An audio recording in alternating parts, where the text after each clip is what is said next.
Donc on continue notre fameux ciel-terre, terre-ciel. C'est plutôt dans l'ordre de ciel-terre que ça va, hein, d'ailleurs. Donc là, la partie d'avant, c'était plutôt une intro.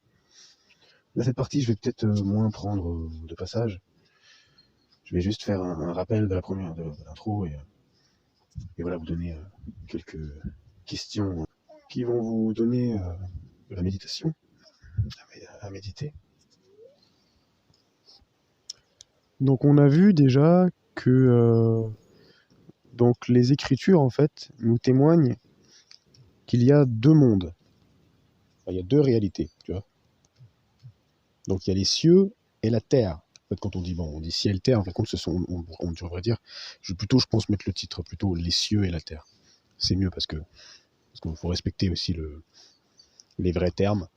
Parce que, bon, bref, je vous laisserai aller voir d'autres vidéos où j'explique justement sur les 7 ciels, tout ça, que d'ailleurs qui sont toujours pas en ligne. Alors je fais cet enregistrement, mais bon. Voilà. Donc on a vu en fait que donc il y a deux réalités. Donc les cieux, la terre. Il y a deux mondes, quoi. Donc, en fin de compte, en clair, c'est le monde spirituel et le monde terrestre. Mais bon, ça, on le verra après avec des versets qui vont le confirmer. Et donc, on a vu, en faisant le parallèle entre Genèse 1, Psaume 136, bref, on a vu en fait que premièrement, donc Genèse 1, c'est pas un livre à prendre de manière 100% littérale, parce que sinon il y a quelques problèmes qui rentrent en compte. Comme par exemple, si tu as en fait une vision nazaréenne, j'aime bien dire, du monde, ça devient très compliqué. Et même avec une vision, la vision que moi j'ai de l'univers par exemple, même là, il y a des trucs où tu peux te casser les dents, tu vois. Donc en fin de compte, on a vu petit à petit, avec voilà le Ésaïe 66, le Psaume 136, tout ça, en montrant en fait que le 4e jour dans Genèse 1, c'est-à-dire le verset 14, on voit clairement en fait que le soleil il est apparu seulement le 4e jour, et c'est avec le soleil qu'on compte les jours en jours. Et on a vu dans le Psaume 136 qu'en fait le soleil, lui, il préside sur les jours. Donc on voit bien, il dit que c'est un des grands luminaires. Donc on voit bien que le grand luminaire qui nous est décrit dans Genèse 1, 14 à 16 là, donc c'est bien le soleil et la lune. Et on voit bien dans le Psaume 136 dans le Psaume 136, on voit bien que c'est le soleil et la lune et les étoiles. La lune et les étoiles sont là pour présider sur la nuit. Et le soleil, lui, sur le jour. Donc on compte les jours à partir du soleil. Et pas à partir, premièrement, de la lumière de Genèse 2. De Genèse 1, verset 2. Mais pourtant, quand vous lisez depuis Genèse 1.1, ben vous voyez, enfin à partir du premier jour, après à partir de Genèse 1.2, et ben tous les jours en fait s'achèvent un matin. C'est bien écrit, il y a un soir, il y a un matin. Donc pour qu'il y ait un soir, qu'il y ait un matin, bah c'est bien des jours, tu vois. Mais du coup, ça veut dire que ce sont pas, si on compte nous les jours à partir du soleil, de la lune et des étoiles, enfin, les nuits avec la lune et les étoiles, et que ces luminaires-là sont apparus que le 4e jour, ça veut dire que, peut-être que ça veut dire que, c'est une question là que je vous pose, posez-vous la question. Alors, du coup, c'est quoi ces jours-là? Quels sont ces jours de Genèse 1? Puisque les jours nous qu'on voit là, les jours physiques, dans ce monde physique, dans ce monde terrestre, ils sont comptés à partir du soleil. On l'a clairement vu avec le Psaume 136. Mais je vous ai montré, avec le dévoilement de Jean 1, Jean, lui, il a la révélation, en fait, que la lumière, en fait, c'est une personne.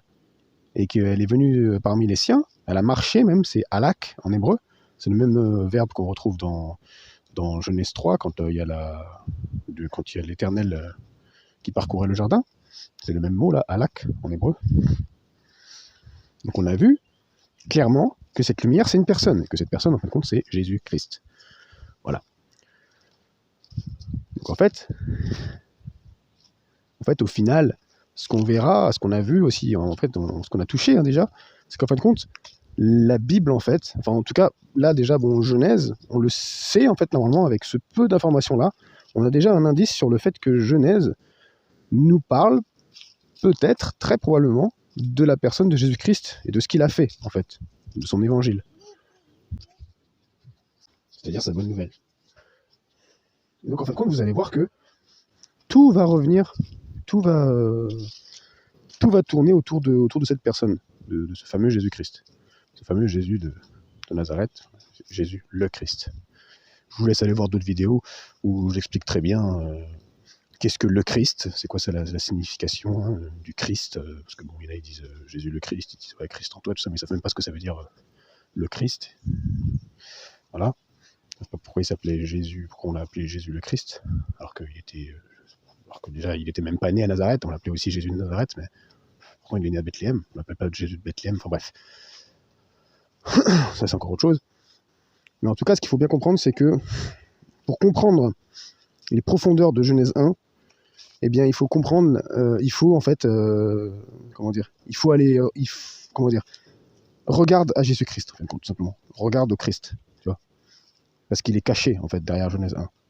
Et ce qu'il a fait aussi, ce qu'il a vécu. En fait, ce que tu vois, ça c'est voilà. Est-ce que, encore une fois, je préfère poser des questions. J'avais dit que ma chaîne, je poserais plus des questions que donner des informations directement comme ça. Des fois, c'est plus parlant. Pourquoi pas les 4 évangiles, là, le Matthieu, Marc, Luc et Jean, est-ce que ce serait pas peut-être en fait une sorte de dévoilement justement de Genèse? Est-ce que dans le vécu, en fait, justement, parce que dans les 4 évangiles, on voit la vie de Jésus, tu vois, qui est vue sous différents angles, différents témoignages. Et ben, est-ce que ces différents angles, différents témoignages de la vie de cette personne-là, de ce Jésus de Nazareth, là, qui est né à Bethléem, et ben, est-ce que ce serait pas, je vous pose la question, possiblement, en fait, une révélation de Genèse 1, et encore plus de l'Ancien Testament, tout entier, tu vois. Voilà.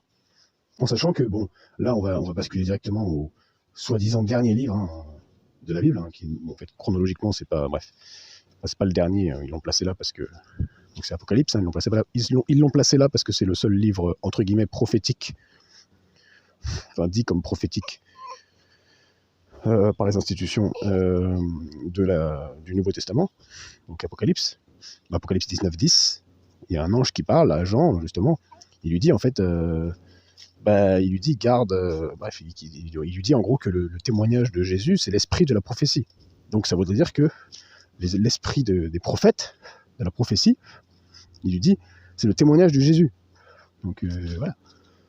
Donc, ça voudrait peut-être dire, je vous pose la question encore une fois, est-ce que les prophètes n'auraient-ils pas prophétisé ce Jésus-là? Ne parleraient pas tous de Jésus dans tous leurs écrits, tu vois? Bon, je vais pas rentrer dans le fait, parce que bon, c'est marrant, parce que j'en ai parlé hier on en parlait hier avec une sœur, tout ça, on a pris les écritures et tout. Et parce que bon, elle était pas d'accord avec ça, mais c'est compliqué, parce qu'il y a tellement de termes qui ont été détournés, tout ça. Mais bon, faut savoir que prophète, bon, c'est pareil, j'ai déjà fait un enregistrement là-dessus, je vous laisserai aller le voir, je sais plus trop où il est, et encore, je sais même pas si je l'ai mis, si je pense que je l'ai mis en ligne. Je sais plus, je vous le mettrai en description si je l'ai déjà mis en ligne sur ma chaîne Spirit Autonomie, qui à l'époque devait s'appeler Christophoros, celui qui porte le Christ, un truc comme ça. J'ai déjà touché à ce que c'est la prophétie, en fait, c'est l'inspiration. Quand un prophète, c'est un inspiré. Donc déjà, tu comprends beaucoup mieux. La Chouraki, lui, il traduit pas, il dit pas prophète, il dit les inspirés. Et il traduit beaucoup mieux. En fait, en hébreu, c'est Nava, je crois, ou Neva en araméen. Et en grec, c'est prophétéus, un truc comme ça. Je sais plus, j'ai plus le mot en tête. Mais bon, ça veut dire. Le problème, c'est que voilà, le français. En fait, en français, on dit prophète parce que c'est un mot qui a été francisé, comme apocalypse. En fait, apocalypse, ça veut rien dire en français. C'est le vrai terme, c'est action d'ôter le voile. C'est ça la vraie traduction normalement. Sauf qu'ils pouvaient pas traduire. Ils voulaient pas traduire en fait. Je sais pas. C'était des trucs aussi qui étaient calculés. C'était pour empêcher les gens aussi de. L'ennemi, il est très malin, ça, il passera la langue, tout ça. C'était pour empêcher les gens, justement, de comprendre ces choses qui sont vitales Apocalypse, ça veut dire clairement action, d'ôter le voile. Tu peux pas le traduire autrement, c'est pas possible en fait. Tu peux le traduire ridiculement par révélation, comme l'ont fait les Anglais, mais c'est pareil, ça ne veut pas, c'est pas la bonne définition. La bonne définition de Apocalypsis, c'est en grec, c'est action, d'ôter le voile, point barre. Il n'y a pas d'autre traduction. La vraie traduction de comment on dit prophète en grec, la vraie traduction c'est inspiré, okay, c'est un inspiré, ou l'inspiration. Okay. C'est tout. D'ailleurs, là, tu verras, là, par exemple, toutes les versions qui sont plus littérales, comme par exemple la Young's Literal Version en anglais, là, eh ben, elle traduit, par exemple... Ah oui, non, elle traduit, oui, elle traduit prophète, en fait. Elle traduit, enfin, là où, par exemple, dans 1 Samuel... Voilà, excusez-moi, c'est une petite parenthèse que je fais, parce que bon, ça me démangeait de le dire.